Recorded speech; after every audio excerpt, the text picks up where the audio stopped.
Dad was a gift to us all. He was a wonderful father. He was tough, but so loving. He knew how to bug each and every one of us. I don't know if some of you might remember that.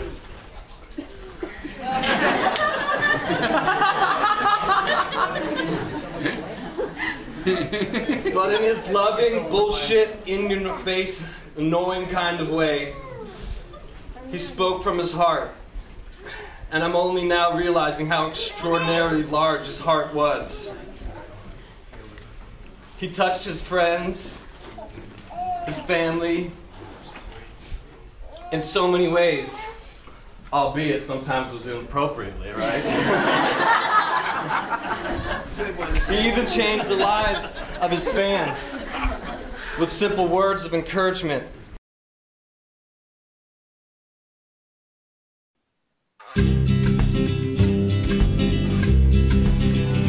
I was a bad boy, living in the hills with poverty. She was a good girl, living with a false morality. And we played together in the sunlight, and we thought of all the things we could offer each other. And we lay together in the moonlight, enjoying all the many things we could do for each other, while the darkness came. Was the light to blame?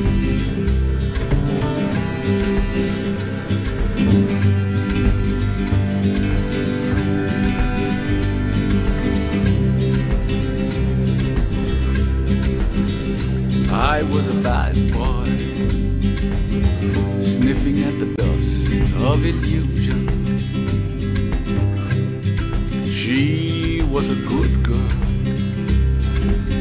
taking care to recognize the children. And the time to be responsible took hold, as we forgot about the way we felt for each other. And the love we counted on grew cold, as we forgot about the way that we protected each other. So the darkness came. Was the light to blame?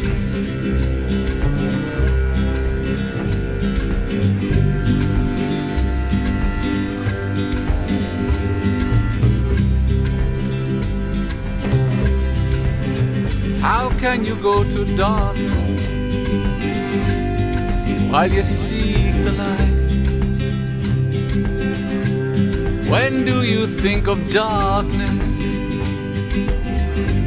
When it don't feel right. You may see it how you want to, but the name don't change.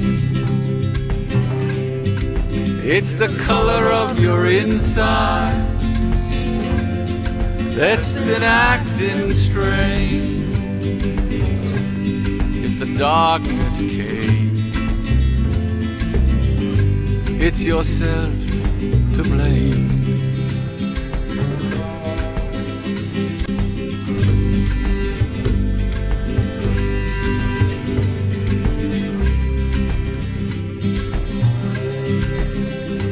I was a bad boy, dying in the hills with banditry. She was a good girl, living with a life of memories. And I left her with a very simple notion that the world was only made of pain and sorrow.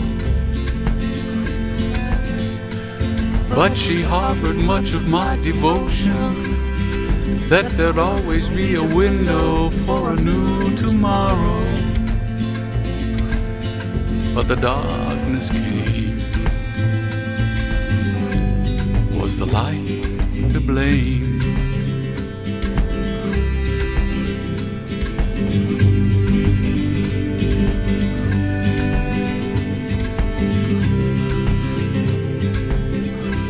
So the darkness came. Was the light to blame?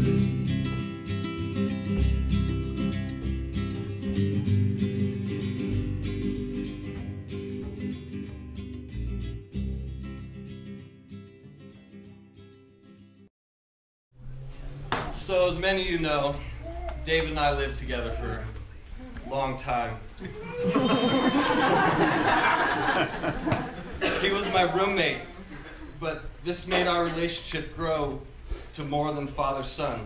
I was so fortunate to be his roommate and have him as my best friend, confidant, and guide. And still, he was my father too. 5 years ago, when I came very close to death for the first time, many people would say that I guided a close friend of mine and helped her not to let go and gave up and give up. I don't know how I could have done this were it not for a phone call to my dad after the accident in which he told me to stay strong. I told him, "Father, I can't do this." He told me, "You will do this. Everything will be all right." And he was right. When death came knocking on my door, it was you who guided me, Father. It was you who nurtured my troubled soul all these years. When I struggled for answers, you gave me the strength to hold on until they came. You told me to treasure the ones I love, have more compassion, that I can do whatever I want. And with all my fears of becoming a father, you told me I had nothing to worry about. We got to laugh together, cry together, play music together. We got to love together. Mom, I remember when you moved out and that little baby dad cried in my arms for 3 days. I feel that this is when Dad and I recognized we have no walls between each other, that we can share everything, and we did. My best friend, but also a great father. Big and as boisterous as he was actually quite humble. Some of Hollywood's biggest names were at my birth. Passing Elvis in the hallway at Aladdin Records, no big deal. My father did it all, wrote for the king and acted with the best. Let me share now one of his best friends described him, Ruggero Deodato, who he did many films with. When you lose a friend, you don't know how to start writing about him. Remembrances start to appear on the surface. Then little by little you see his features, and your mind puts them in places that you've been together. Rome, New York, Lanzarote, Caracas, Costa Rica, Milan, Venice, Cleveland, New Jersey, Los Angeles, Toronto, Frankfurt, Indianapolis, and we all know the list goes on. Such a long time spent together. First place, Rome, a job together. First meeting, big quarrels. Each one had to overcome the other. My friend was fresh from a great success. I had yet to savor it. The match finished in a draw, with both contenders eager for a return match. And after a lot of other matches, all with the desire to overcome the other, you get to think that it's the reciprocal masochism making you wish to be together again for those unforgettable bouts. Lately, our phone calls and messages kept being about work. Almost every day, a call from him on Skype, wondering when we were going to start filming. And I'm sure there's been many people that have got those phone calls over the years. Endless phone calls, no? But actually, the way this phone calls would go down with him, it was more like the Skype was on and, "Rudy, what's going on? But I can't see you, but I can hear you. But, no, I can hear you now, but I can't see you. What's going on? David, I can't see you. What's going on? I can't hear you." On and on, back and forth, back and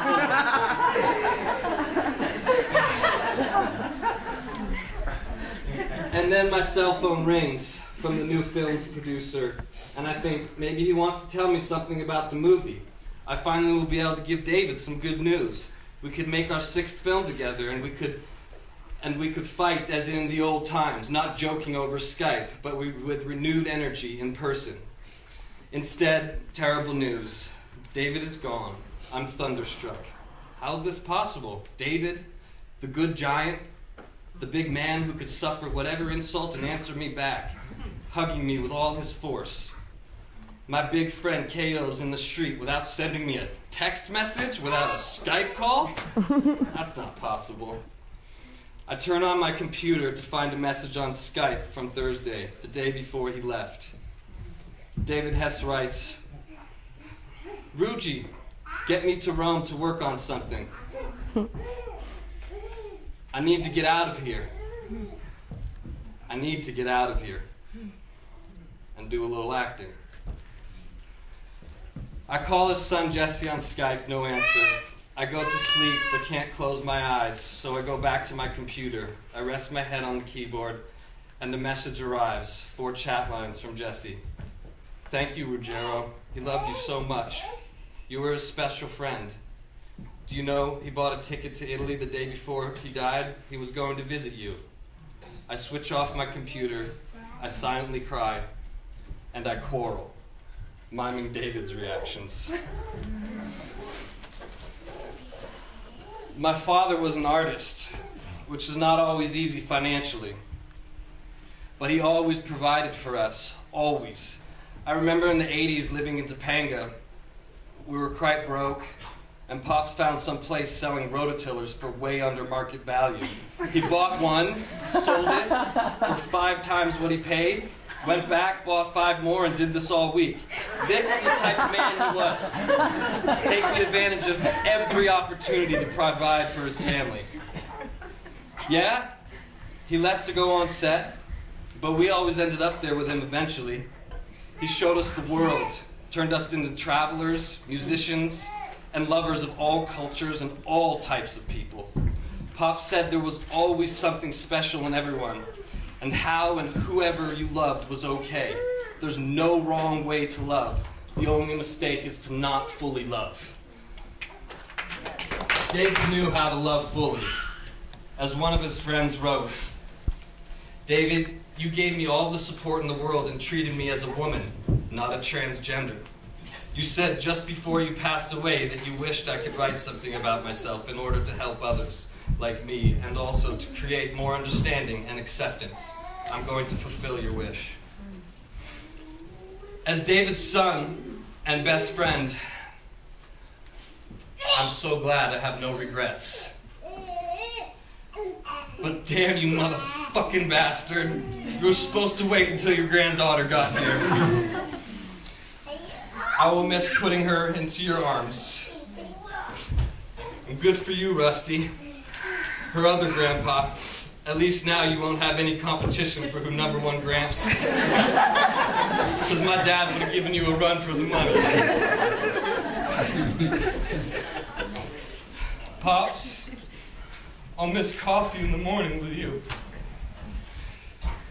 It's been hard this week, waking up and not having you here for our morning coffee and talks. I'll miss the man whose advice I trusted more than anyone's, because he saw the world like me. Our playground, where we romp around, forever young.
There's one cure for this body of mine, and that's a girl that loves so fine. Yeah, more to go.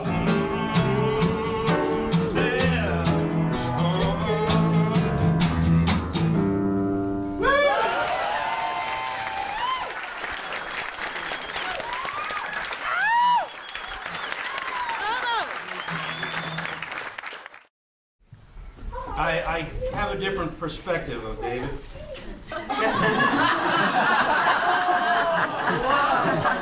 That doesn't mean bad. It means from a younger brother.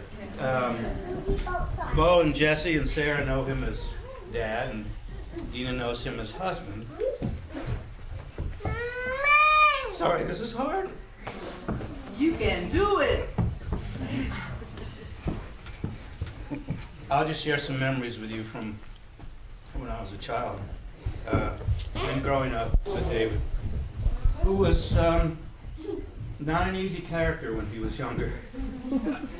But I do remember he was sort of in the right place at the right time.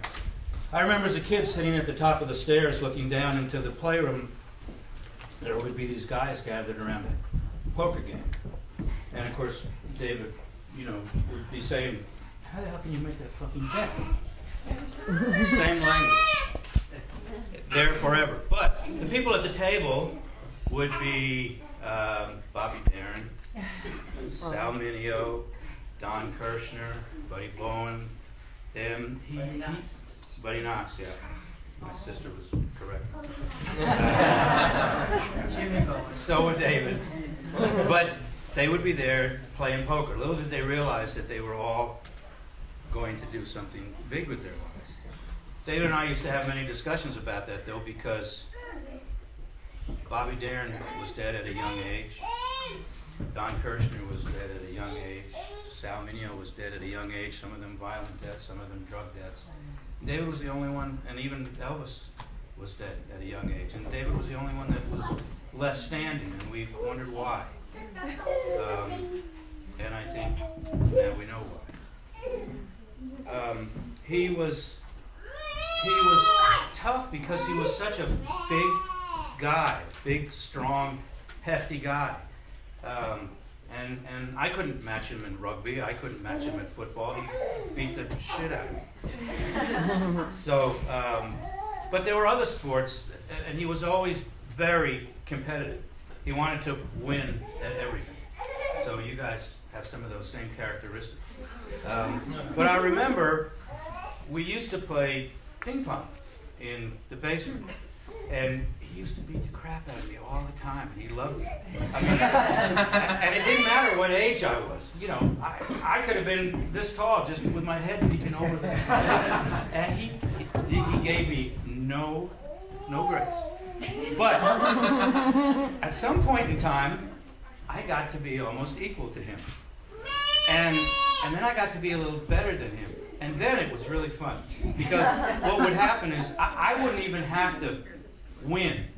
All I would have to do is just stay even, and he would get so pissed. And he would start yelling, and he would start screaming, and after that, it was over. The game was over. He couldn't do a thing. So the temper was always there. But he always had the kindness to him.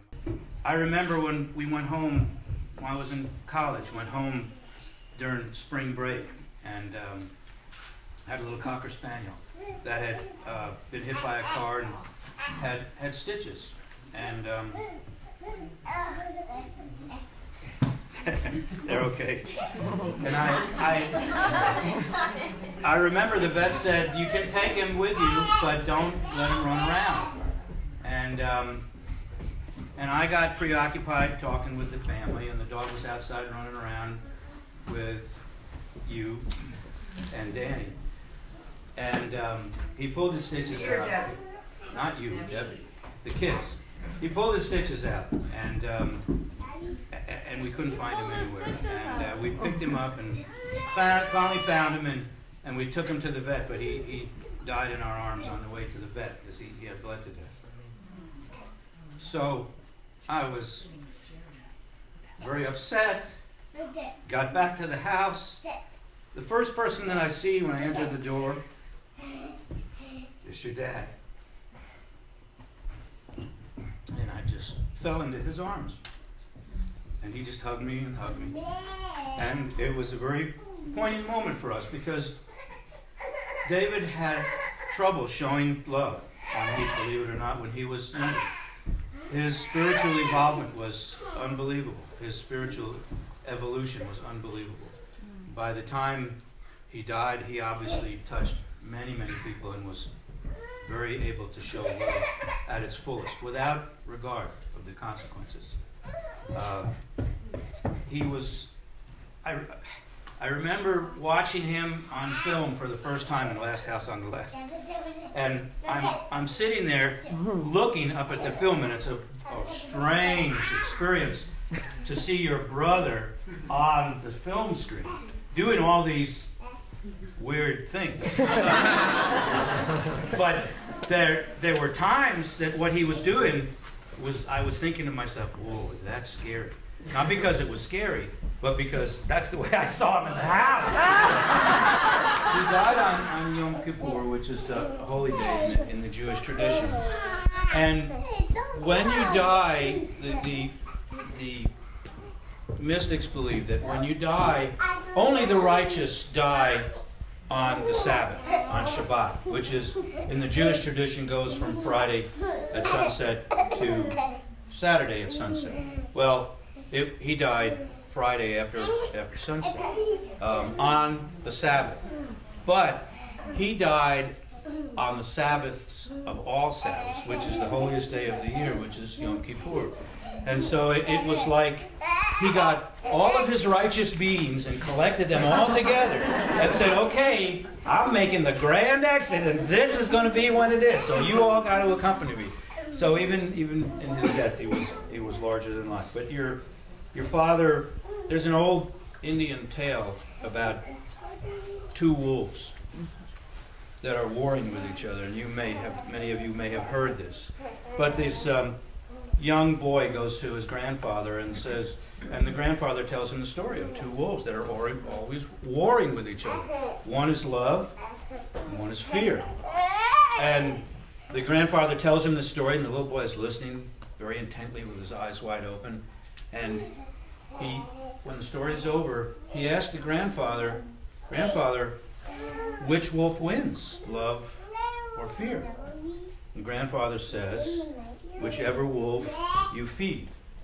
I think David, in the beginning of his life, perhaps fed the wolf of fear and anger a little bit more. But during the many years that I've known him since he's been out here, the wolf that got the most food was the wolf of love. I think he died with the wolf of love being fully fed.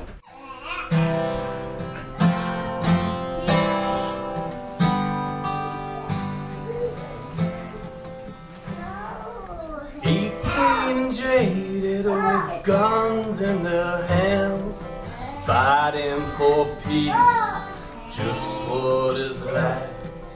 Bills to the banks and food for the kids, money for college, couldn't get in.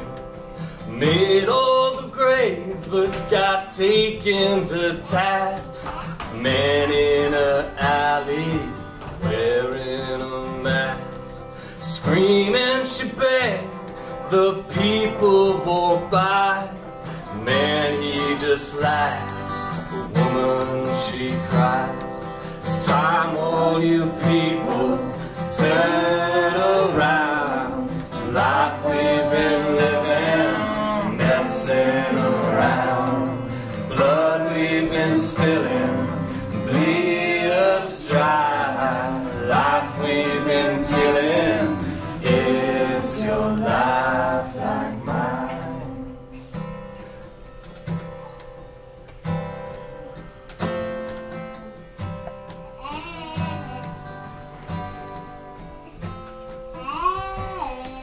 Needle sweet, snow it is pure.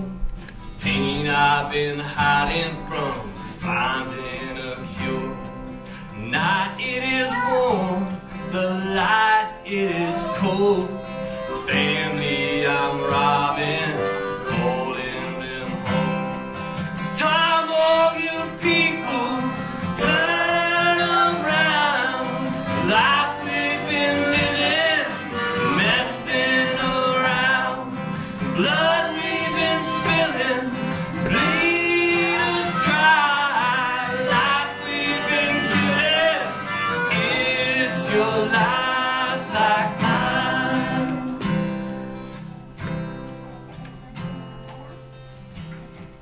Heart it is thumping, veins they are blue.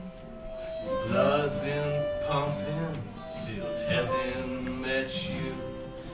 Beard that I'm growing will not fully grow. The tears are not coming the way I thought they would. Hoping and waiting for something to see. Them angels in heaven, or bombs on the street. Hoping for love to find a new voice. A song that needs singing, already been sung before. It's time all you people turn around. Life we've been living, messing around. The blood we've been spilling, bleed us dry. Life we've been killing, is your life like mine? Turn around. Life we've been living, messing around. Blood we've been spilling, bleed us dry. Life we've been killing, is your life like mine?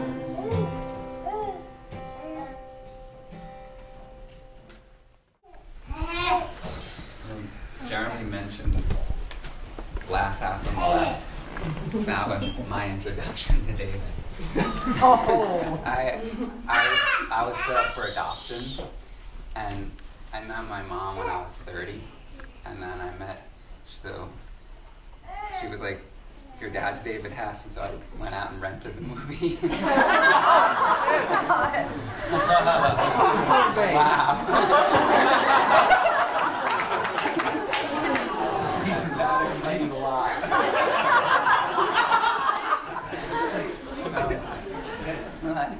Yeah, I didn't always feel like I fit into the family that adopted me, but I feel so loved and taken in by this family. It means so much to me.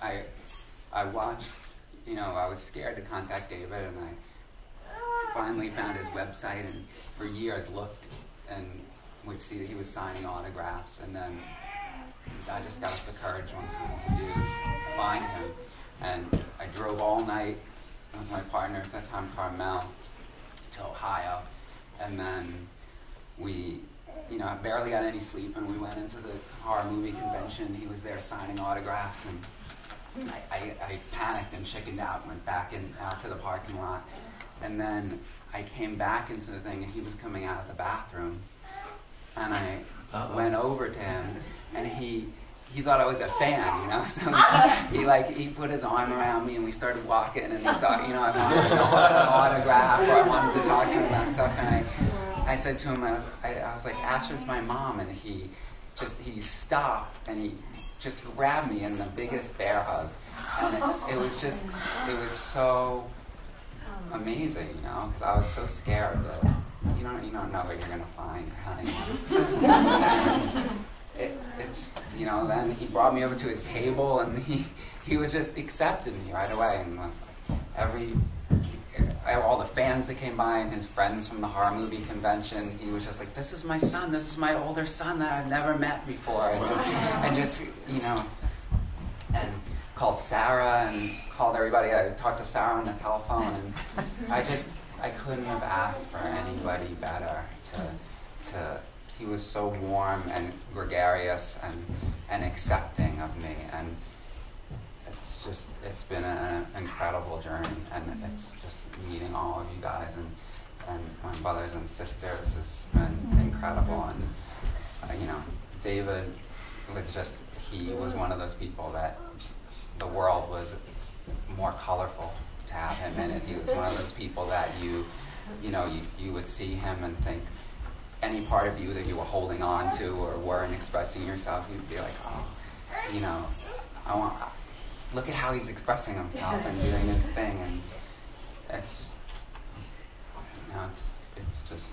it's been, he also had an ability to put his foot in his mouth and keep quiet. But regardless of that, he was always lovable and always had so much to give. I'm going to really miss him.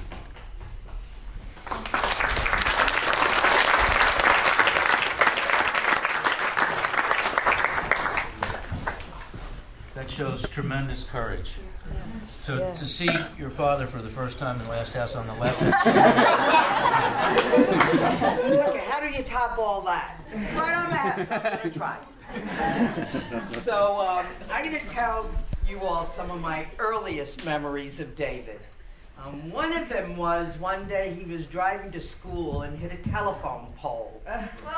All the electricity went out in town. All the teachers were late for school. I never heard the end of it. And then when Debbie and Jeremy got to go to school, I think they never heard the end of David and Judy. I guess we were a little problem people. That's understating. But I was David's #1 fan. I'm 72, so I've known him 72 years, probably longer than anybody here, I would venture to guess, I'm not sure. But I want to say, David was sensitive, in a lot of pain, and this year had been extremely, extremely difficult for him. He lost Peter Shimoni, which was one of his very good friends, and then we and he lost our older brother, just some stupid hit-and-run driver, and that David grieved for his brother quite deeply. So, and he also grieved for the fact that there was no memorial for his brother.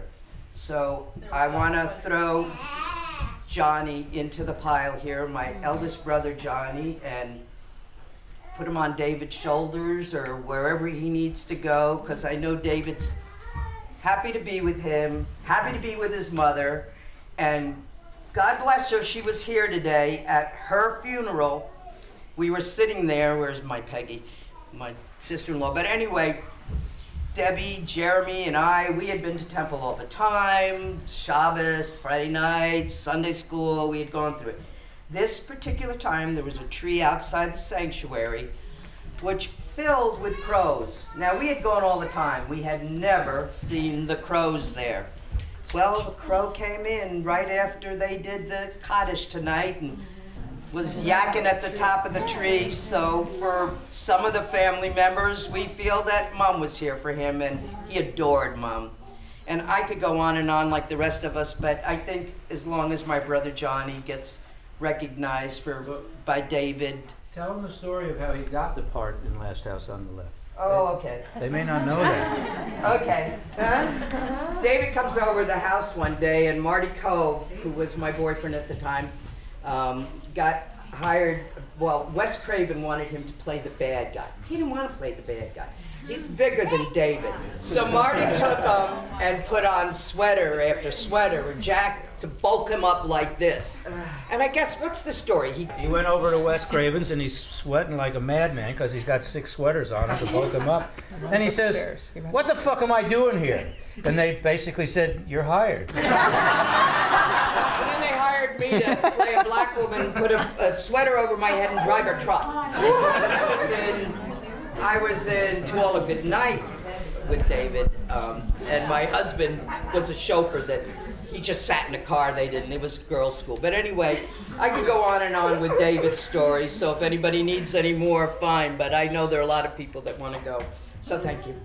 Hello, everyone. I'm going to play another song. I was lucky enough to spend the last few months of my dad's life writing with him. I wrote a song, and he's one of the best lyricists I think that ever existed. So he helped me with the lyrics, and it's kind of a dark song. It's called Black Rose. It's about a tragic love story.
Thank you.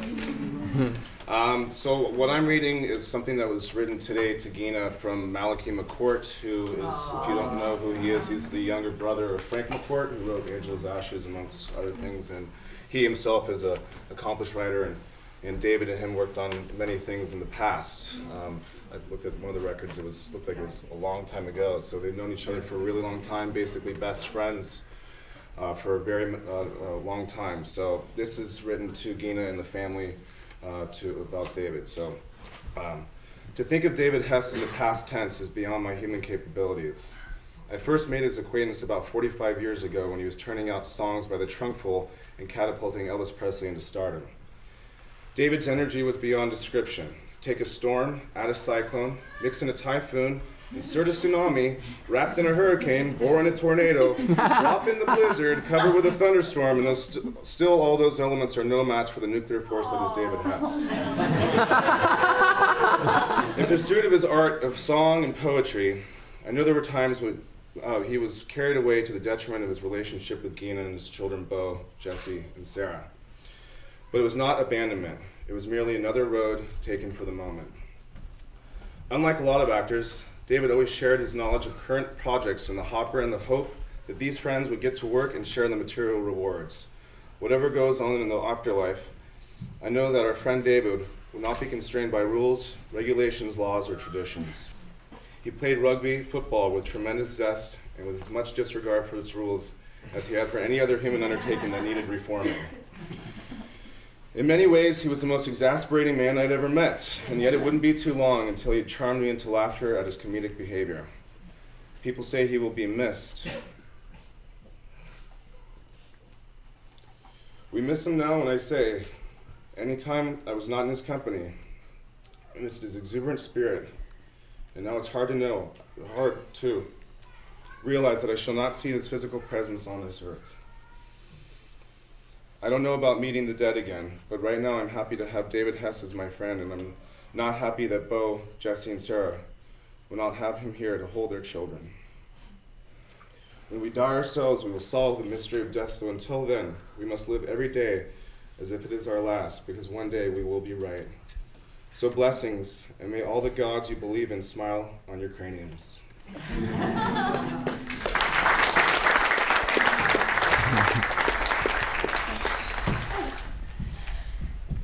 David Hess meant so much to so many, and it's no simple task to describe in mere words what he meant to me.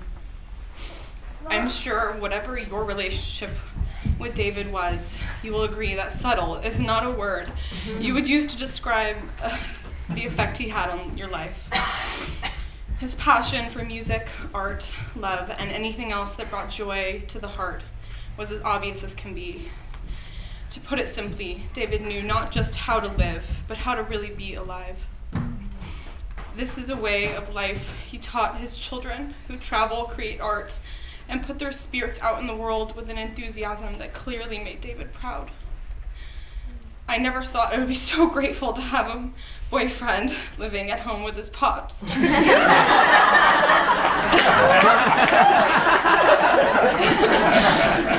But what a gift it has been. Morning philosophical debates over coffee and dinnertime banter flood my fond memories of David. I've always been so blown away by how quickly and wholly I was welcomed into his home and his heart. Long before I was sure I had Jesse's, I knew I had David's heart, and surely the Hess family has mine. When Jesse and I found out that we were bringing a new addition to the Hess family last spring, we never doubted David's enthusiasm and excitement. Nor did I doubt a lack of running commentary on the growing size of my breasts and ass, along with my belly. And it was daily.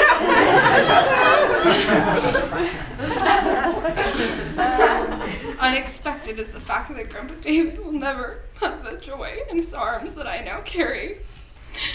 We will have to help her hold David in her heart as we all do. Given the legacy of love that David left in his wake, and the art and music that immortalizes him, this is a task I'm sure he had known we could handle. David loved so easily and greatly. No doubt all of us felt this. David did nothing half-assed, and expressing his feelings for or about someone would not have been the exception. I'm not surprised that it is heart that gave out first. He used that thing more than anyone I know. I love you, David, now and always.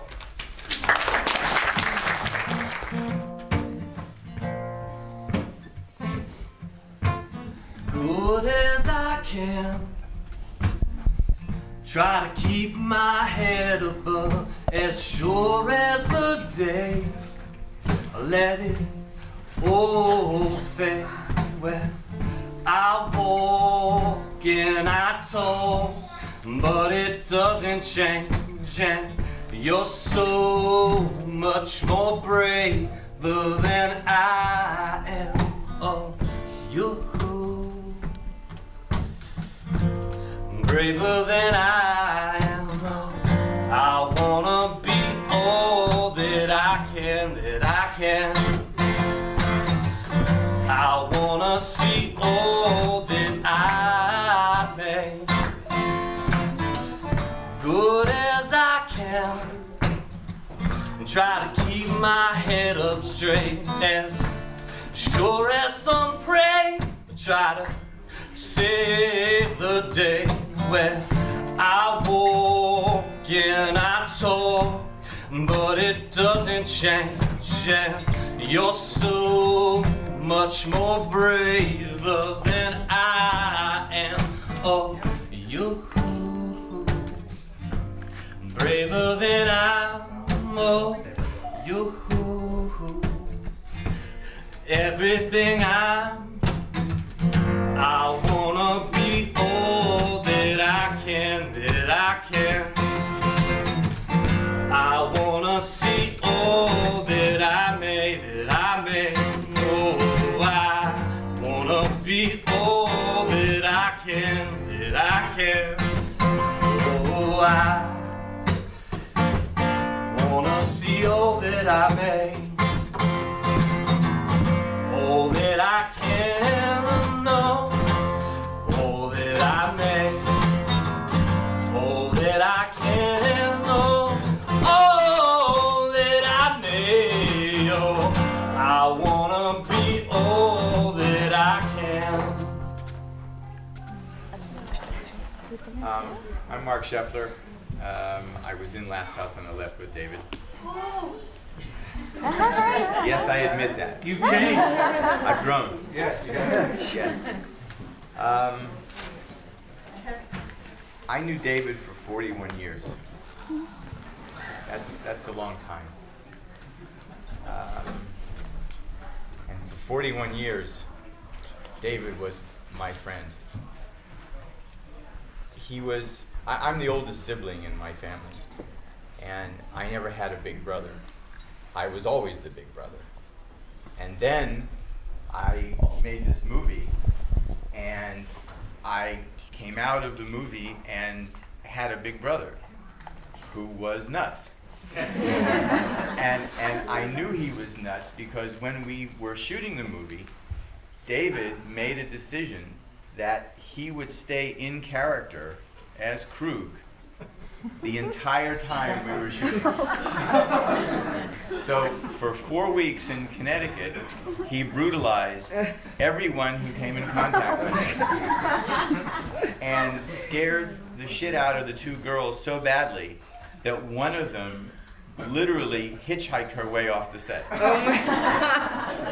Okay? Everybody like that one? Can we do it again? What, Sean? Sean wants to do it again. We'll do it again. Anyway, so the movie comes out, and all over New York City where we were living, there were that iconic poster of David standing over the girls. Now, David and I were living together at the time in an apartment on 85th Street. Wherever David and I would go in New York, people would see him and literally run across the street. And David was like a minstrel gladiator. Okay? He had both sides. He could play beautiful music and write beautiful music, and then if you didn't like it, kick the shit out of it. So he was very complex. So after Last House comes out, David said to me, he said, "Hey, you want to write a movie?" Now I'm now a writer professionally. That's what I do, and I've done that for many years. And I had never written anything before that ever. And I said, "Yes, okay, we can do this." So he cons the guys who put up the money for Last House into giving us money to write another movie. And to further grow the bullshit, David convinces them that the only place we can write this movie is in France. So one day David walks into the apartment and he says, we're going to Val d'Isère to go skiing. Now Dave, for those of you who don't know, Dave was an excellent skier. I mean, he really was. He was like a magnificent skier. And I had skied a little bit, but I, you know, nothing like that. I mean, you know, I was like, so he walks in and he says, 2 first-class tickets to Geneva, and then we're going. I said, first-class tickets? How did you get them? He said, I know a friend in a travel agency. And really, what he did, he knew somebody in a travel agency, and these were not real tickets. They were like, but they had real stamps on them. So there we were, first class, on our way to France. David, back in those days, was a bull in the china shop of life. Okay, he was just a force to be dealt with. And he was a tornado with, he was like a sentient tornado. He was like, you know, he was like a force of nature with a thought process. It's like if a tornado had a mind and said, see that little town in Kansas? Fuck you, you're gone. Okay, Oklahoma? Up your ass. This was David. And when he would get a few drinks in him, okay, this became, okay, as the former President George Bush would say, nuclear. Okay. So we go to France, and we're skiing, and we had hooked up with the Keeley brothers. Jean-Claude Keeley and his family owned was from Val d'Isère, and they owned a couple of ski shops, and you know, we were like these fun-loving Americans, these goofy guys, and you know, it was David and me. It was kind of like, you know, a Mutt and Jeff combination, and we went and spent a lot of money in their shop, and we became friends with them. So we're skiing and having fun and everything, and we're going around they're taking us to all the local bars and everything, and we had made plans one day to, because David wanted to go really like skiing way at the top of the mountain, and you know, I was happy just to go up part of the mountain and not die coming down. So he said, we'll meet at this outdoor cafe bar right by the slopes. We'll all ski there. And so he gets there before me, and like I said, David was a force. So he had hooked up with these kind of Austrian monster guys who he was like banging steins of beer with, okay? And he had met this young American girl who had been traveling around Europe, and she landed in Val d'Isère and was there with him. So I have to, in order to tell the story properly, I have a lot of hair on my chest. I do. It's a family thing, except for most of the women in my family. Anyway, and since David and I lived together, he used to see this and he would call me the monkey. And that was his nickname. He was the monkey this, the monkey that, the monkey, the monkey, the monkey. So I show up, and he had like, I don't know, 10, 12 steins of beer, and I walk in, and I'm exhausted from like, going down the slope one time. And he says to these guys, "Hey, here comes the monkey." And I said, "Oh, great." So now I sit down, and he's talking to this girl, and he says, "Meet the monkey." I said, "Monkey is not my name. It's Mark." And we said hello. And so he's drinking with these guys, and David was like a man's man. There were times when David would, rather than do anything else, he'd like to be out with a bunch of guys. Not in the like gay sense, not that there's anything wrong with that. Okay. So anyway, the girl says to him, "David, I've been traveling all day. I'd really like to get cleaned up. I need it." And so we had a condo. We rented a condo. And Hess said, "The monkey will take you back." I said, "What?" I said, "Take her back. Take her back." I said, "David, the monkey will take you back. So I said, oh, fuck, I don't need this shit. So, you know, I go and I take the girl back to our place. And I'd say, there's the bathroom, there are the towels, and I'm going to sit down on the couch and I'm going to watch television. And she says, thank you very much. So I turn the TV on, and I hear the shower running, and I'm watching TV in French. I don't speak any French, but it's, you know, it's TV. And the girl comes out, and she's wrapped in a towel. And she said to me, you know, I've been traveling all day, and I have kind of like a crick in my neck. Do you think you could rub it out? I said, I'm not very good at that. I'm expecting David to pop in any second, right? So she, no, please, give it a try. So she sits down on the couch next to me, and I go gingerly with, you know, because I don't want to use all my fingers because then it's all over, right? So I start rubbing her neck, and the towel comes off in about 2 seconds. She takes my hand, she leads me into the shower. We take a shower together. She comes back out. We pop the fold-out bed. Okay, I'm now in bed with her. We're all adults here. We know what's going on. And we're doing it.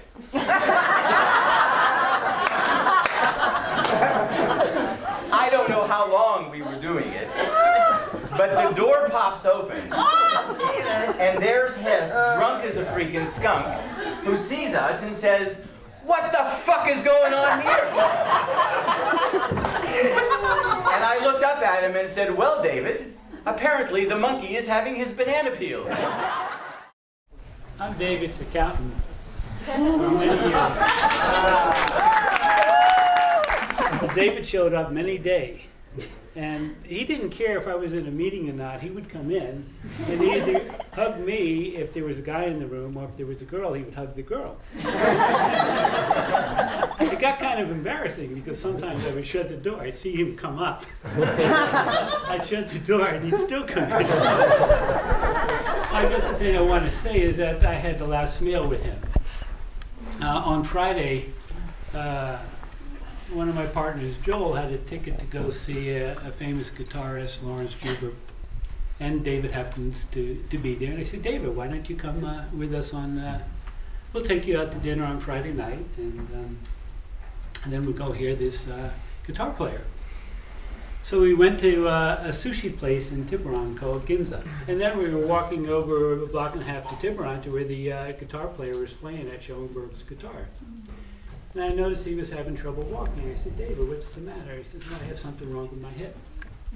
So we would pause every few seconds. And so we sat down in this very intimate room, about 1/3 the size of this room, and this amazing guitarist would play.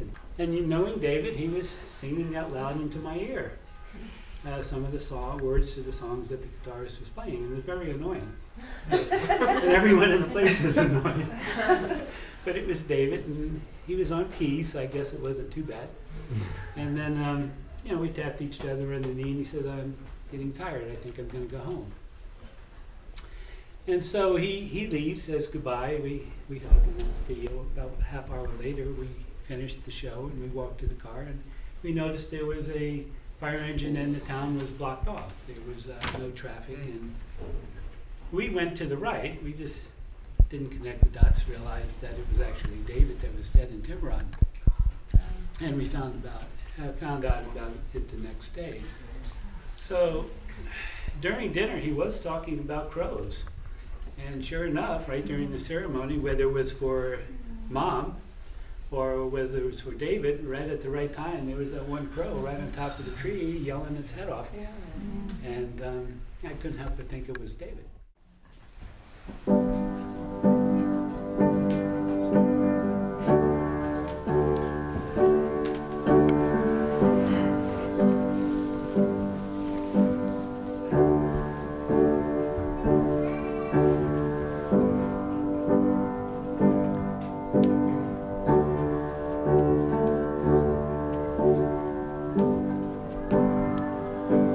Where we grew old, so anything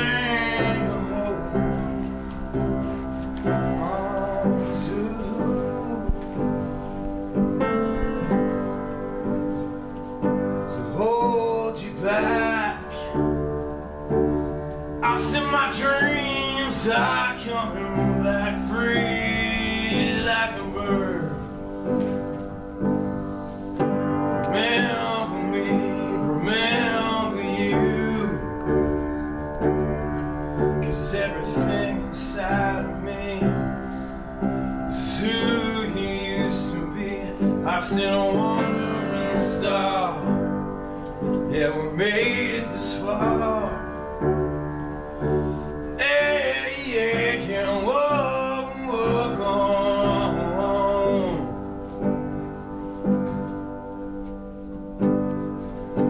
Deep in the heart of you, wrapped up in all those things you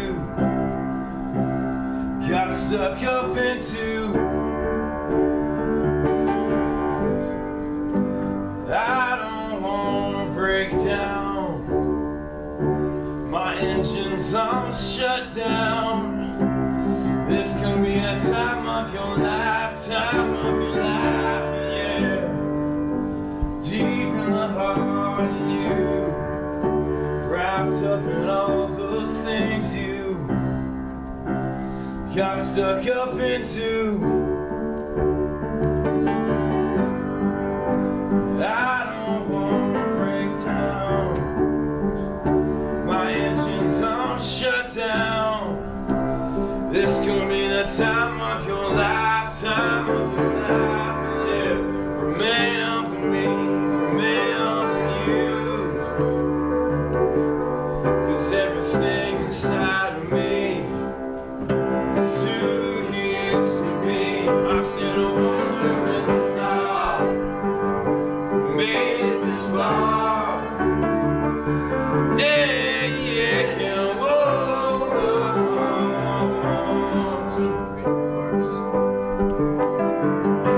Remember me, remember you, 'cause everything inside of me is who you used to be. I still wonder and stop. Yeah, we made it this far. Yeah, yeah, can walk.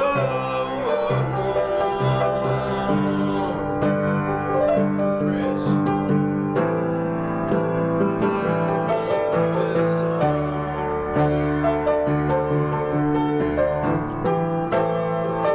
Lots of bars and drums will forever remain, ever remain, ever remain the same. Will forever remain, ever remain, ever remain the same.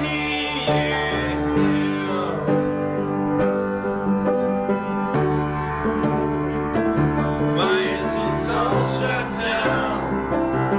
This can be the time of your life, time of your life, yeah. Remember me, remember you, 'cause everything inside of me is who you used to be. I still wonder and stop. Made it this far. Yeah, yeah, can walk on.